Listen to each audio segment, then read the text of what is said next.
Thanks for joining me today for another quick tech tip. Today we're going to be discussing USB devices and drives and connecting and disconnecting properly in a Windows environment.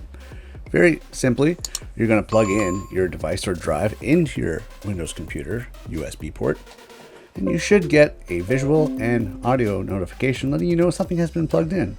Give you the name and the drive letter which is associated with. So you use your device or your drive, transfer data, or do whatever you need to do, and then you're done with it.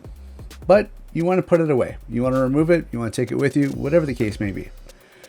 Some people will just simply yank it out of the USB port, like, it's okay. And sometimes it is. But the proper way to do it, to avoid data loss or any sort of problems with your device later on, is following this next procedure. Near the bottom right hand corner by the clock, on a standard location for a taskbar in a Windows environment, you will find a little icon, which is actually a USB type stick picture. You're going to right click. You're going to see a listing of everything that's plugged into your USB ports. Find the device you want to eject. Using your action button, which is typically the left mouse button, you're going to move over, highlight it, and then click on the device.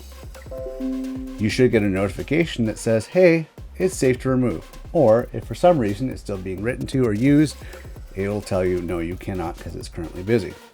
We'll cover that in another video, how to deal with that. But at this point, it says safe to remove the hardware. At this point, you can remove the device. And if your audio is on, you will hear a little notification to let you know that you have removed the device from the computer. Thanks very much for watching. Please like, subscribe, leave your comments. Let me know if there's anything else you'd like to see in future videos. Thank you very much for watching. Have a great day.